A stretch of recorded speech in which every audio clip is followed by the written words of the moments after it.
Di antara syarat menjual barang berdasarkan hadis Hakim bin Hizam, ketika Rasulullah ditanya oleh beliau, "Ya Rasulullah, inni abi'u washtari, fama yahillu li wa ma yahrumu alayya." Wahai Rasulullah, hadis riwayat Bukhari dan Muslim. Saya profesinya dagang ya Rasulullah. Saya beli barang lalu saya jual. Saya jual barang kemudian saya beli lagi dari barang yang lain. Saya jual lagi. Mohon jelaskan apa yang halal dan apa yang haram dalam profesi saya ini. Kata Rasulullah, "Ya bena akhi, la tabi' ma laysa indak." Wahai anak saudaraku, jangan kau jual barang yang belum engkau miliki.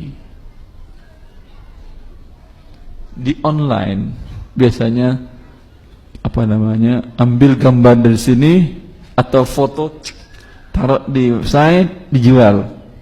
Foto dari toko orang, ini kayaknya bagus, taruh di website.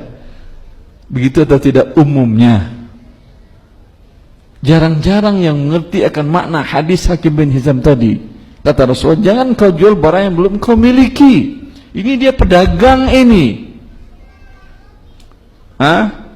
Pedagang, anggap dia maunya pedagang sembako. Stok yang ada di gudang dia umpamanya sekitar tinggal lagi 50 kilo. Orang ini datang ingin beli 1 kuintal. Yang milik dia baru berapa? 50 kilo. Ya 50 kilo lagi milik dia atau tidak? Tidak. Dia telepon suppliernya. "Pak, ada 50 kilo di gudang Bapak?" "Ada." "Pak, ini ada beli, saya beli dari Bapak ya." Baru dia telepon, "Iya, saya jual," kata dia. "Pak, saya transfer sekarang uangnya." Transfer uangnya ke si suppliernya tadi. Sudah menjadi dia barang tersebut? Belum. Ada lagi persyaratan yang kedua, yaitu diterima barang.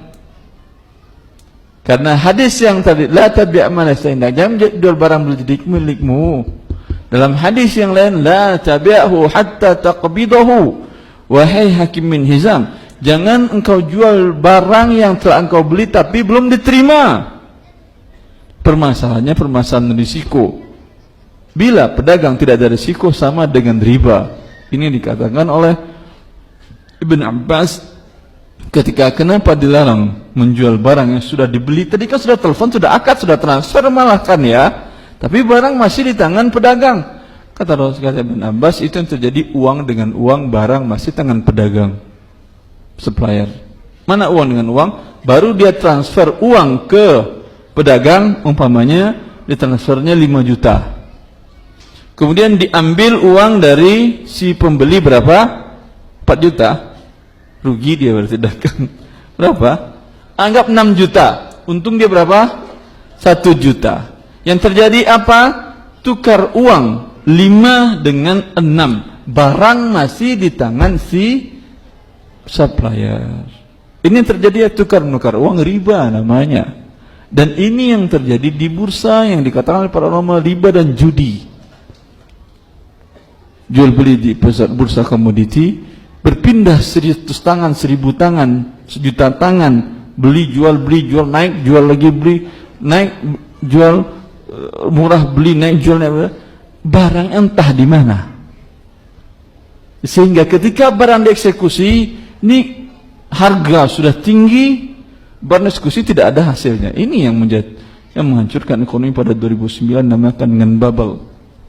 Gelembung angkanya, tapi ketika eksekusi tidak ada barangnya. Barangnya tidak sampai segitu harganya. Ini dikatakan para ulama dengan judi dan riba tadi. Ini yang paling sering terjadi di jual beli online. Anda tidak tahu dia punya barang atau tidak.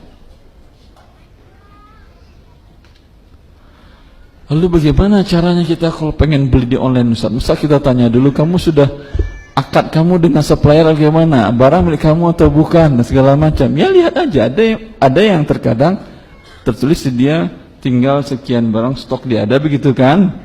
Anda tahu bahwa memang dia punya barang. Ada yang nol tinggal seberapa stoknya dia, ini jangan-jangan nggak punya barang. Atau terkadang nama webnya sama dengan merek dagangnya, berarti punya barang biasanya. Iya atau tidak? Cari cara-cara seperti itu. Ya, kalau tidak, pada dasarnya tadi khawatir Anda membeli barang dari bukan penjualnya. Kalau Anda sudah berusaha mencari tahu dan ternyata terjadi juga, bagi Anda tidak masalah, tidak berdosa. Yang berdosa si penjualnya, menjual barang yang belum dimiliki. Ketika deal dengan A tadi, langsung tolong kirim langsung. Kan udah deal dia tadi beli beras tadi kan ya, yang 5 juta tadi, deal ditransfer langsung. Biasanya si pedagang ini minta kirim ke dia dulu atau langsung ke pembeli, alamat pembeli? Langsung. Dia tidak mau. Kalau kirim dulu kan kosnya bertambah, Ustaz. Kos bertambah betul, tapi halal. Ini kosnya tidak bertambah, tapi haram.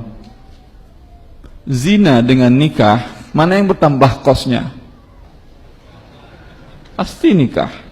Kosnya luar biasa, Masya Allah. Mulai dari awal sampai sekarang ketika punya anak, semuanya kosnya itu subhanallah. Tapi rezeki kan yang halal dari Allah.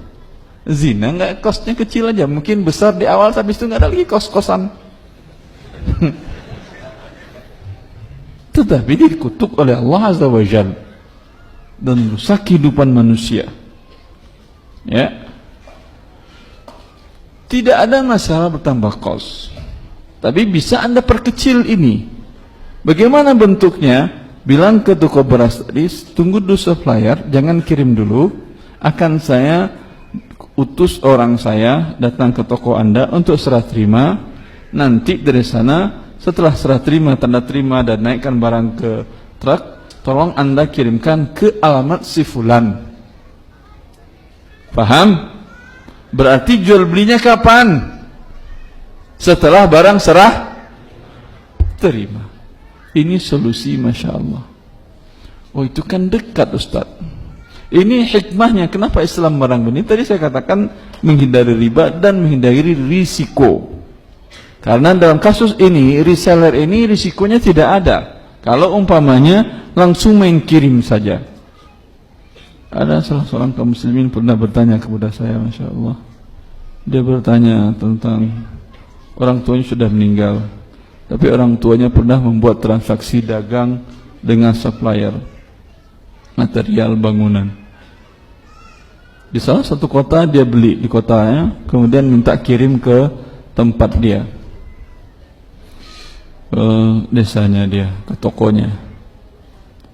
Qadarullah, kata dia, truk yang berisi material yang dibelinya itu masuk jurang, barangnya hancur, truknya hancur, orangnya pun meninggal. Ya.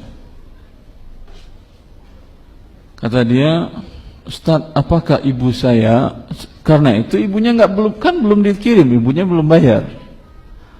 Apakah ibu saya terhutang, Ustaz? Kalau memang ia terhutang, saya bayarin, gak ada masalah, kata anaknya. Kan sudah akad kan ya? Saya katakan, apakah truk sopir itu orangnya ibu Anda atau orangnya si penjual? Kan bisa jadi dikirimnya truk untuk biaya lebih murah segala macam, negonya silahkan saya jual harga sekian tapi ambil di tempat, kan bisa ada gitu kan ya. Kalau saya ngirimin harganya sekian, kan biaya cas lagi, kan dia pikir-pikir. Kata dia truk dan sopirnya itu milik si penjual, Ustaz. Kalau gitu orang tua Anda terbebas dari hutang. Kenapa? Belum serah terima. Kalau belum serah terima, berarti tidak ada risiko di pembeli, kan belum jadi milik dia. Ini milik masih si penjual, risiko masih di penjual. Paham? Oleh karena risiko masih si penjual, karena itu Islam mengharamkan si pembeli ini untuk menjual kembali. Karena biasanya kalau sudah telepon tadi, sudah ditransfer, tapi belum serah terima, itu risiko kan masih milik si penjual. Kebakaran gudangnya tetap dia harus kamu kirim lagi karena barang belum saya terima. Sedangkan dia sudah jual lagi. Untung tanpa resiko, dalam Islam tidak boleh. Ini orang akal bulus namanya ini. Dalam Islam seimbang antara risiko dengan keuntungan. Dan ini dalam kehidupan kita sehari seperti ini. Semakin besar risikonya, semakin besar untungnya. Juga kalau rugi, semakin besar ruginya. Yang sering saya gambarkan, mana besar risiko pedagang dengan pegawai? Mana besar risikonya dalam cari rezeki? Pedagang. Seminggu dia dagang, buka toko, tiap hari masuk bersih-bersihin, belum tentu ada yang beli. Kalau pegawai, seminggu dia gak masuk, akhir bulan terima gaji atau tidak? Risikonya besar apa kecil? Karena itu gajinya kecil. Yang pedagang tadi risikonya besar, tapi 3 minggu yang belakangan tadi keuntungannya mungkin 10 kali lipat dari gaji yang risiko kecil. Allah Maha Adil. Terserah Anda mau pengen yang besar, risiko besar. Pengen tidak, belum udah tidak. Allah balik fikum. Cukuplah saya kira ya, sudah.